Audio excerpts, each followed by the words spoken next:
The calf is predominantly made up of two different muscles, the soleus, which lies deep, to the gastrocnemius.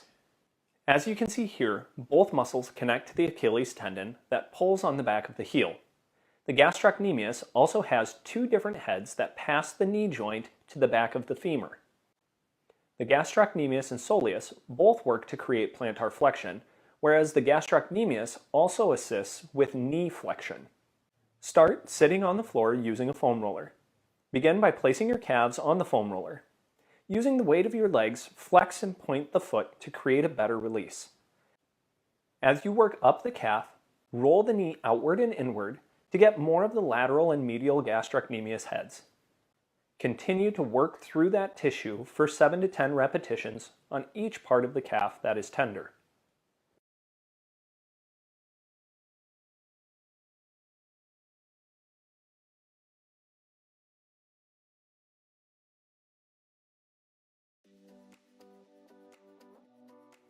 Next, use the massage stick. To make sure the calf is loose, use a step stool to lift the foot and allow the muscle to relax. Start near the bottom of the soleus and pull towards the top of the gastrocnemius. When you find a tender spot or a knot, stop the massage stick where it is and create pressure into that spot, creating a jostling motion without rolling the massage stick up and down. Make sure you breathe and relax the muscle tissue. Continue this same process all throughout the soleus and gastrocnemius, even the side of the lower leg, until you feel you've gotten all of the tender spots.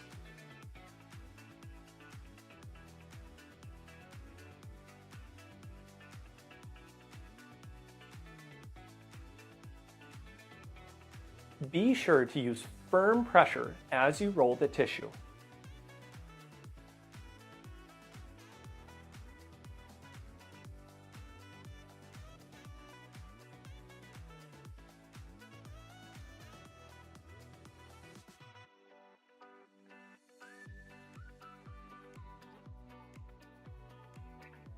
The muscles running most deep to the soleus are the tibialis posterior and the flexor digitorum longus. The tibialis posterior is responsible for inversion of the foot. The flexor digitorum longus runs all the way to the tip of the toes, creating flexion of the four toes and assists with plantar flexion of the ankle. From those illustrations, you can see how the muscles in the lower leg control the toes. To work the tibialis posterior and the flexor digitorum longus, we are going to need a lacrosse ball and a chair. With your leg on a hard chair and the foot over the edge, place a lacrosse ball in between the gastrocnemius muscles and press down into the tissue. Work the medial and lateral portions the same way you work the tissue of the tibialis posterior. Press into the ball and pull your foot up while you breathe in. After a full contraction up, drop the foot and relax your breath. Work your way to the medial portions, continuing to breathe during the contract and relax sequence for 7 to 10 repetitions. Then move out to the lateral portions for 7 to 10 repetitions.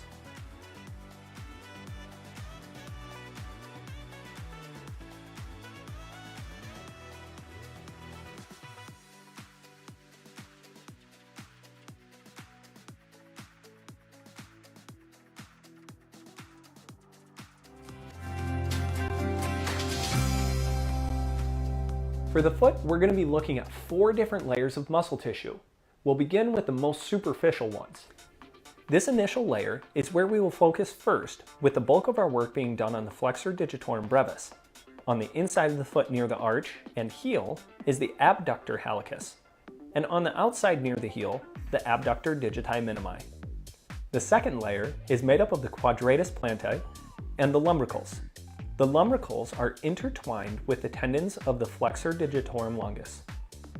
The third layer of muscle tissue is important when concerning pain at the ball of the foot.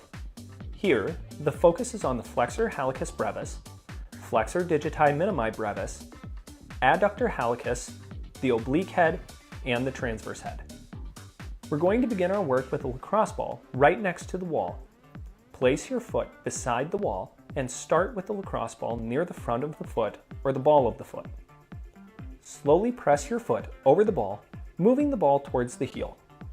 Once you reach the heel, Continue your pressure directly into the tissue connecting to the heel. As you stand still with pressure, pull the toes up, then flex them down into the floor.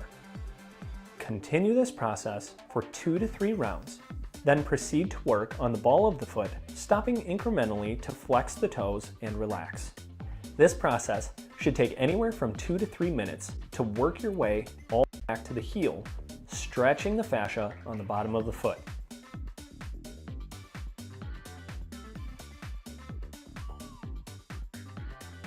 Be sure to use firm pressure as you flex the toes and pull them up.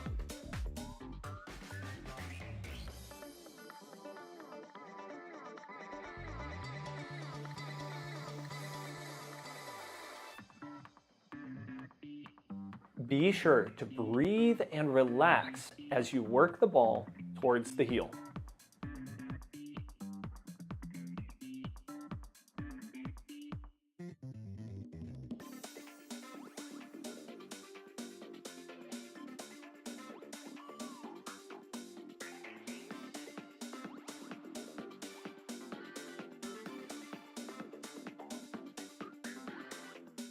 Next, we're going to use a bouncy ball near the ball of the foot, in the arch, and near the heel. The point of this is to push with even pressure into the floor, allowing your foot to collapse or fold over the ball for 20 to 30 seconds.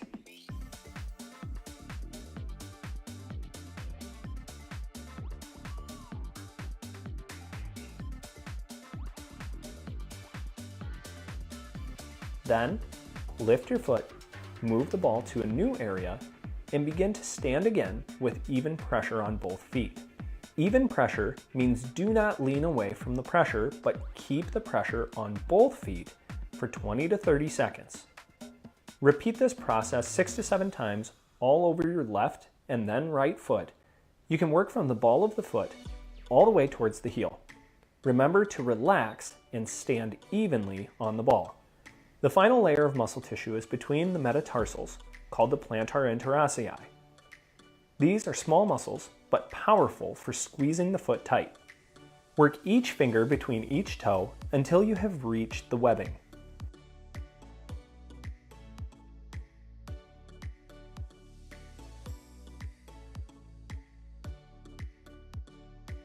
It may take you some time to get to this point because it is an extreme stretch.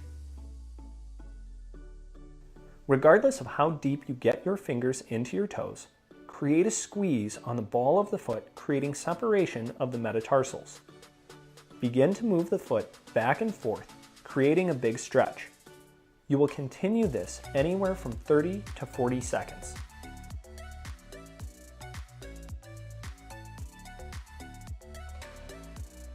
Using the fingertips, we will begin working the top of the foot. Bend the toes up and press your fingers between the toes up the foot toward the ankle. This will create greater relaxation of the muscles that hold the toes together. Repeat this process 6 to 7 times, then return to the pivoting motion back and forth on the ball of the foot.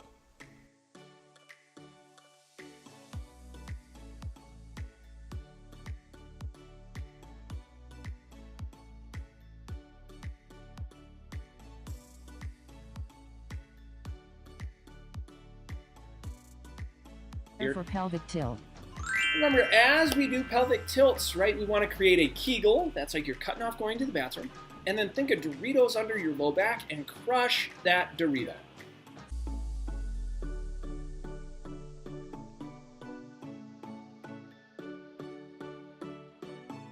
Three, two, one.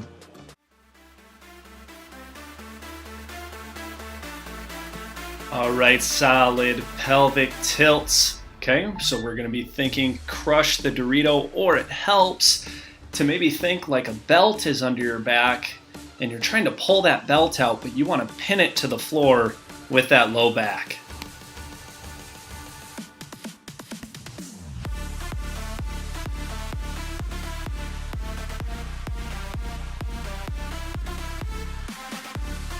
If you're compressing correctly, it should be like you could resist something landing on your stomach. So Think like a bowling ball dropping down on your stomach, or like a kid was coming and running and jumping with their knees to your stomach.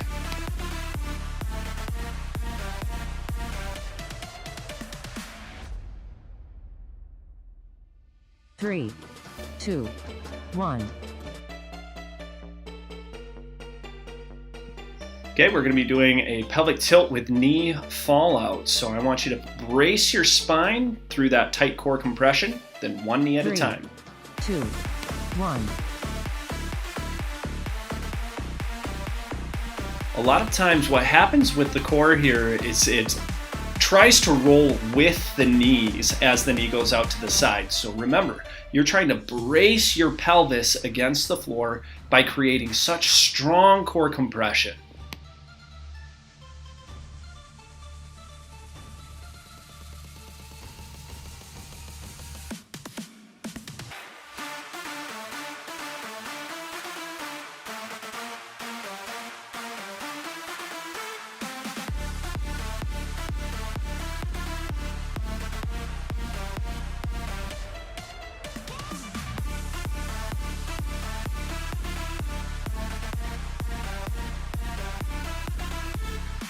Good, re-squeeze, tighten down that core. Make sure it's not rolling on the floor.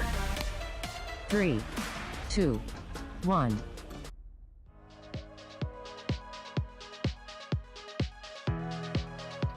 Okay, pelvic tilt with adduction. So we're gonna add a foam roller between the knees. I want you to squeeze your core, then the knees, release and release. 2, 1. Okay, pelvic tilt really tight. That means Kegel, core compression. Squeeze the knees, then release the core. Right now, the whole focus is on keeping that core tight.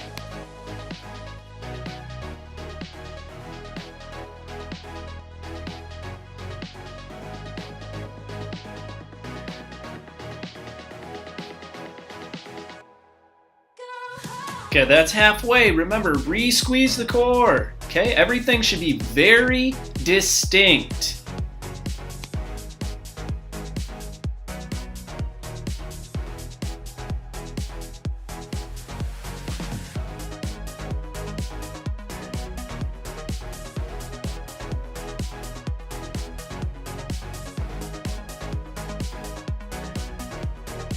Three, 2, 1. All right, pelvic tilt with a march. So remember, you're only moving one foot at a time while you maintain compression. 3, 2, 1.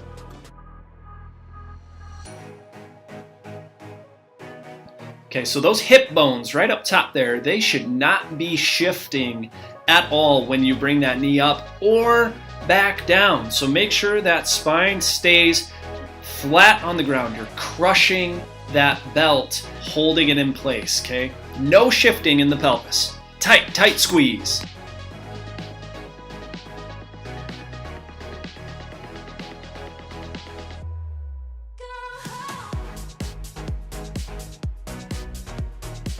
Okay, we're just over halfway, so recompress that core.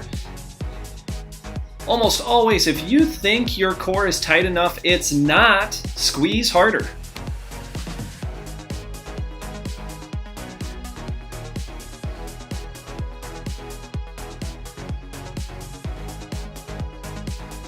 Three, 2, 1.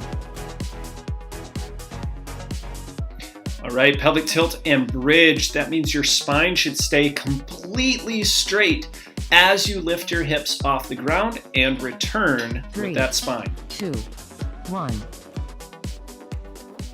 Okay, pelvic tilt, core compress, tight, tight, tight. Squeeze those butt cheeks together firm. Lowering back down, your low back, hips, and ribs should all touch at the same time. Remember, doing your best to maintain your compression all the way through.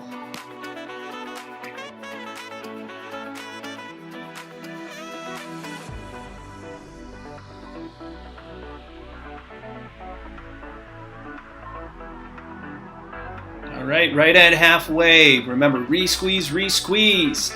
Keep that core tight.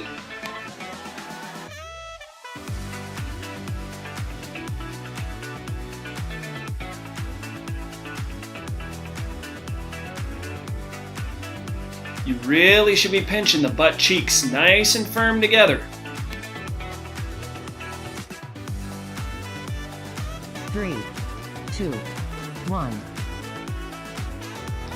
All right, tilt with shoulder drops. So set the shoulders down and back into the floor and then maintain your core compression while those arms are moving. 3, 2, 1.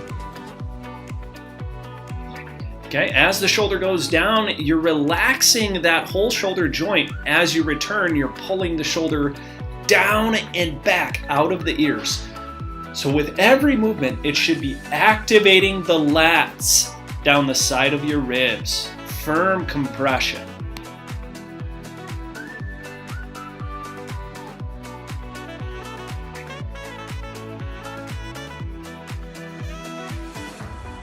There we go. There's halfway. Recompress that core.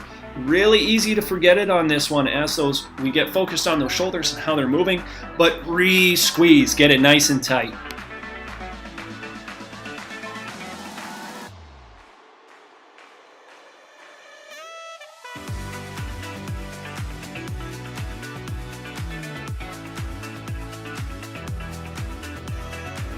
Three, 2, 1.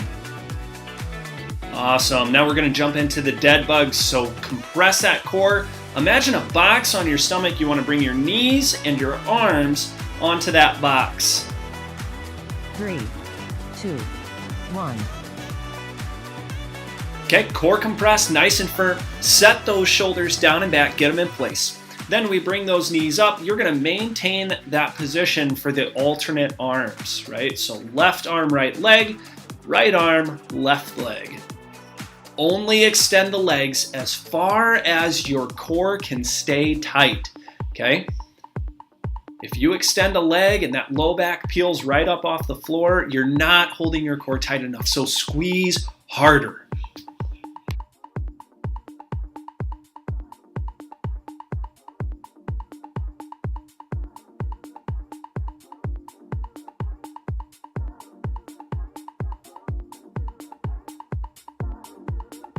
Good, tight squeezes, finish nice and strong, 10 seconds.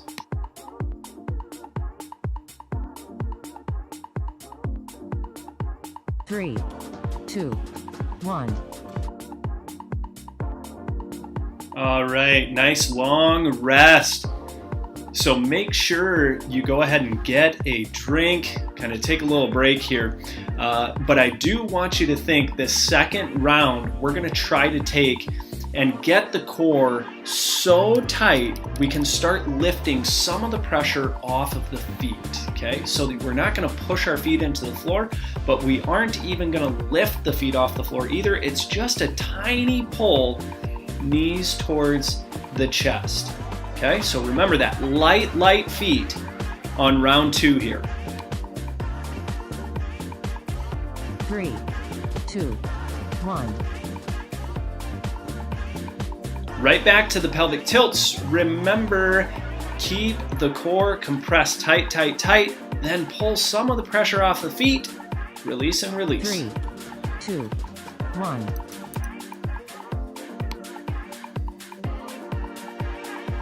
Kegel, core compression. Nice light feet through that movement.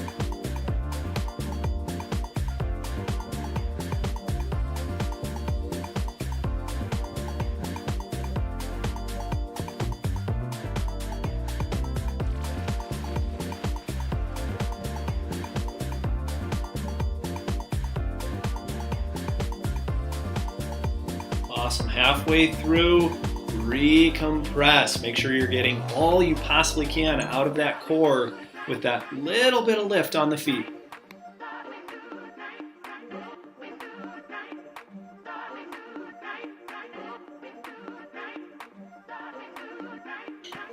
And remember, if your core is not tight and you go to lift those knees, it's just going to peel that low back off the ground.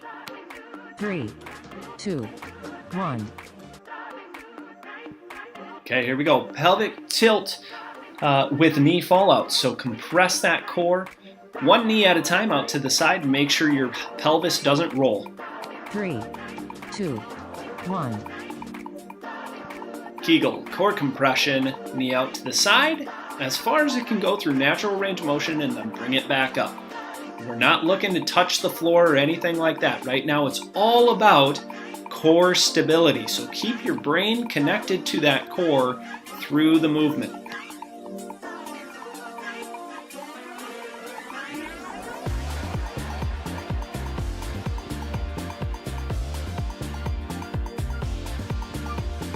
Halfway through, keep doing a great job. Here we go. And remember, light feet as you go through these, light feet.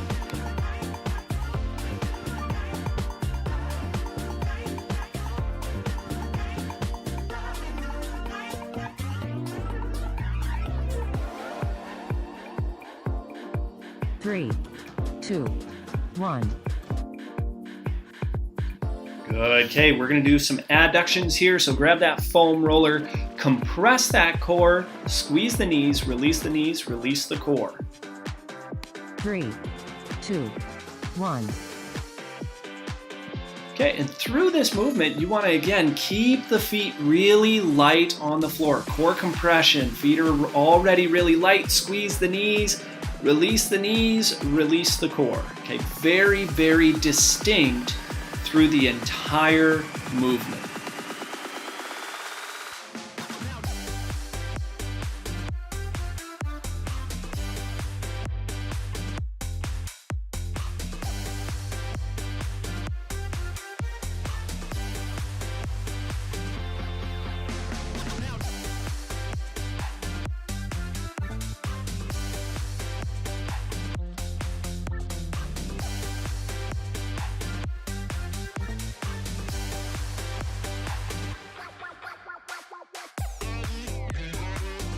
Awesome, awesome work. Keep working hard through it. 3, 2, 1. All right, pelvic tilt with the knee toward chest or the march, right? Remember to only move one foot at a time and maintain your spinal compression. 3, 2, 1.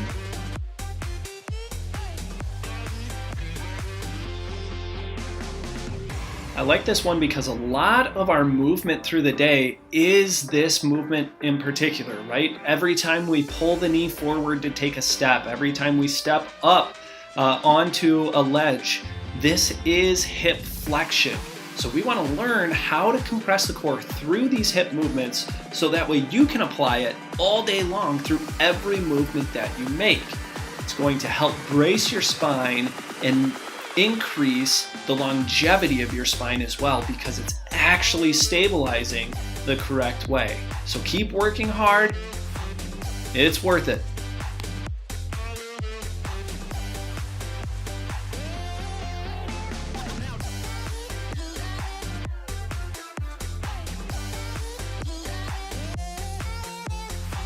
Three, 2, 1. Awesome. Okay, tilt and bridge. So core compression with that Kegel. Squeeze the butt cheeks together really tight. Remember, your feet should be about shoulder width apart.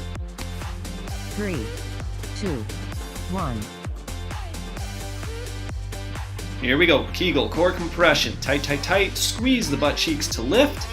Set back down. The butt, the low back, and the ribs should all touch at the same time, right? Just like lifting up a piece of iron and setting it back down. There should be no bending, wiggling, shaking in the low back.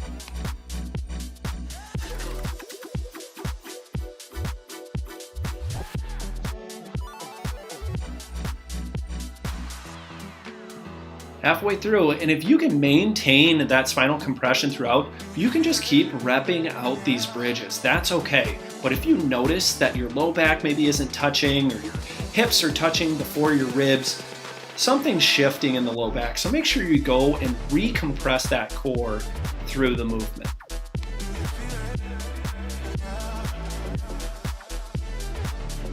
Three, 2, 1.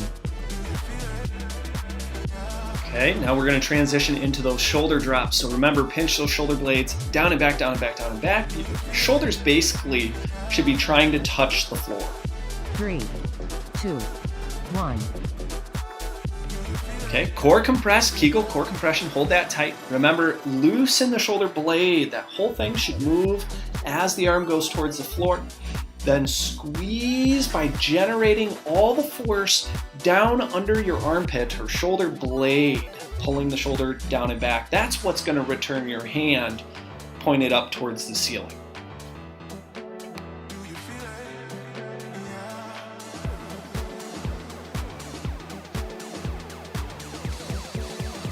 Just over halfway, keep it up. Recompress that core, make sure it's tight.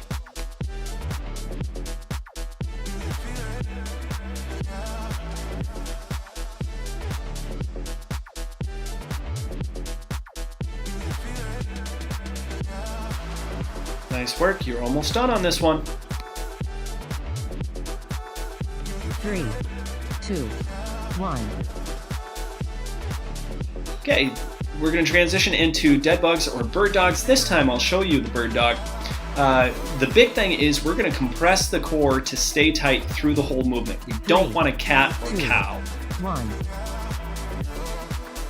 So core compressed, extending through. So I'm not going to sacrifice the position of my low back, the stability of my low back, just to get my arm to extend or my leg to extend farther. Okay, again, I only extend so far as the core can tolerate. If I feel the core droop or my stomach drops towards the floor, I'm going to stop, reposition, re-squeeze the core, because again, this is core day. Right? We want to make sure the core is tight through the entire exercise.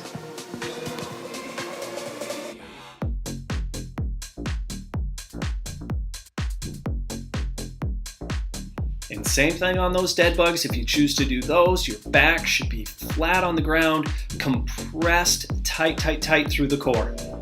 Almost done. Finish strong. 3, 2, 1. Awesome. Very good work. Okay, so we're done with 2 rounds. We have 1 more to go. Last round, I want you to hover the feet through as much of the movement as you can. Okay, so the whole point is that the feet aren't touching the floor, but I also don't want to be able to fit my whole hand underneath your foot. Okay, the idea is this is just a piece of paper. You're only lifting your feet enough for me to slide a piece of paper under there without getting stuck. Okay, so core compression first, always. As you're creating your movement, that's when the feet should be hovering. Okay, should be really difficult work. Let's go ahead and get set here.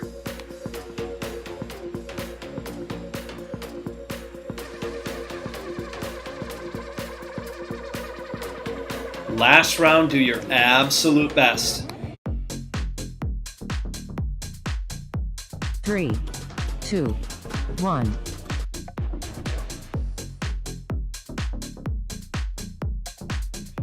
Kegel, core compression, hover those feet, hold it for 1, 2, and then set them back down. Squeezing through it, and then release the core. Okay, again, tight core. Hover those feet, set the feet down, release the core.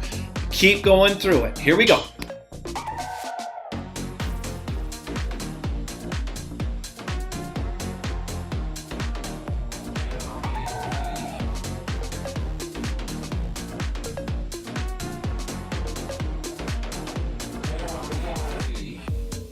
Keep it up, tight, tight, tight. Keep trying to hover those feet.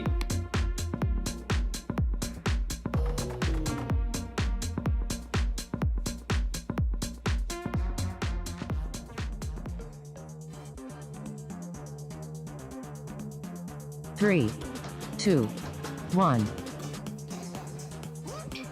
Okay, good tight squeezes with fallout. Do not let those hips shift on the floor. If you're able to hover your feet, fantastic. If not, work towards it. 3, 2, 1. Tight, tight squeeze. Kegel, core compression through the whole movement. Do not let those hips shift side to side. It should be so, so tight. It's not allowing the pelvis to move. We want only movement through the hip joint.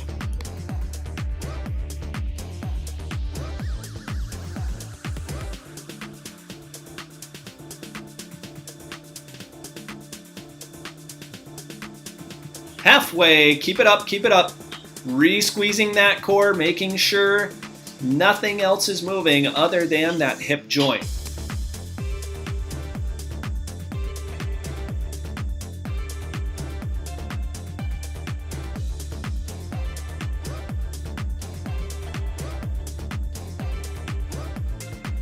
Almost there. Keep working through it. 3, 2, 1. Okay, here we go. Good adduction. So we're going to grab a foam roller or a pillow between the knees. Remember your distinct movements. 3, 2, 1.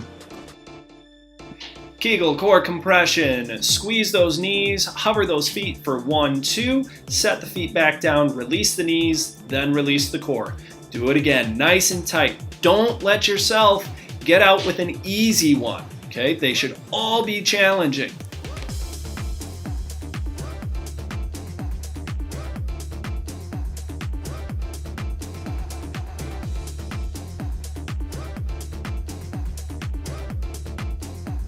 Good, that's halfway. Keep doing good work.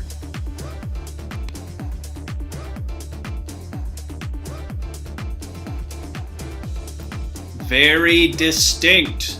Tight squeeze, release, release.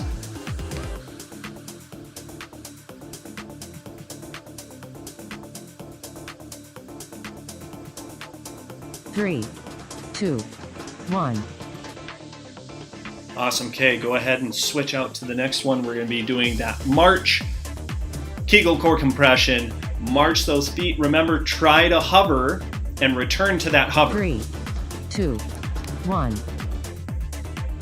Okay, Kegel core compression. Hover the feet. Move just one knee up, all the way back down to the feet hover. Other foot up, back down to where the foot hovers. You can go ahead and set your feet down after doing both reps, or if you want to try to maintain it, keep the feet hovering, just moving one at a time. Make sure it's not a scissors kick here. Okay, you shouldn't be moving both feet simultaneously.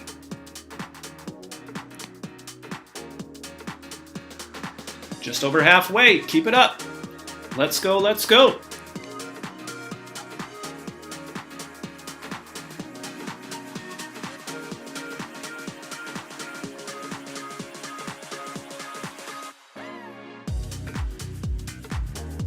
Ten seconds, finish strong. Three, 2, 1. All right, tilt and bridge. Remember core compression. Feet should be about shoulder width apart. You're squeezing those butt cheeks super tight. 3, 2, 1. Okay, Kegel core compression. Tight through the whole lift and returning to the ground. So only go at a pace where you can maintain that, right? If you're able to maintain it and get a bunch of glute bridges out of this, fantastic. If not, keep working towards it.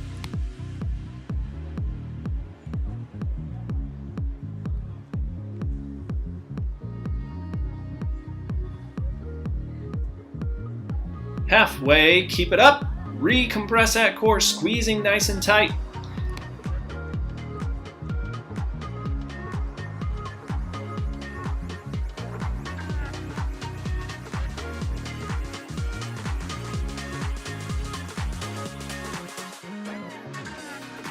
Ten seconds. Don't try to quit early. Go all the way through. 3, 2, 1. Awesome. Okay, shoulder drops. Remember, pull those shoulders down and back before we ever get started. Okay, they should be down and back as far as you can. You can see on my shoulder, I'm pinning the stripe. 3, 2, 1. Right, trying to get the stripes on my shirt pinned all the way down to the floor. Right, returning, pulling the shoulders out of the ears towards the butt as far as I can. Maintain that core compression. Easy to forget about the core on this one, right? So re-squeeze, re-squeeze.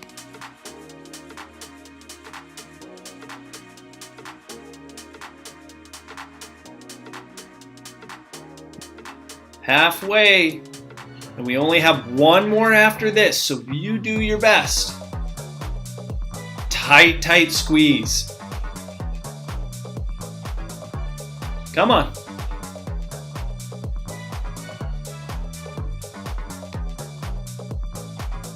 "10 seconds, finish it out, recompress the core, get those shoulders out of your ears." 3, 2, 1. Dead bugs or bird dogs. I don't care which one you pick, but no matter what, you are crushing that core. You're compressing as hard as you possibly can through the movement. 3, 2, 1. Okay, I'm starting with the dead bug, so core compressed. On those extensions, do not let your spine move.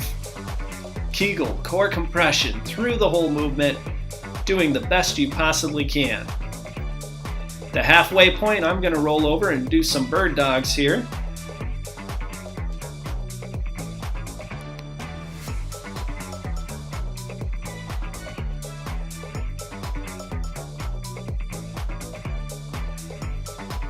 Good, halfway, compress that core, squeeze tight, tight, tight. Finish as strong as you possibly can. You're almost done. 20 seconds.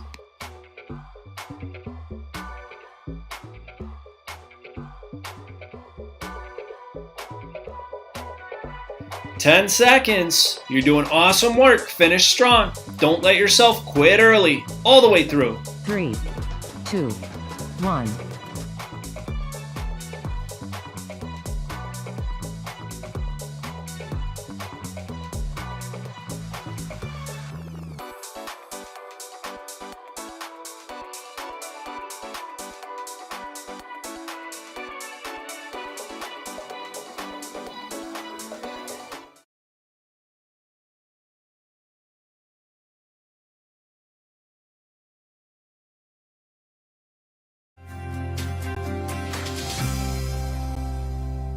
The back of the upper leg is known as the hamstring. The hamstring is essential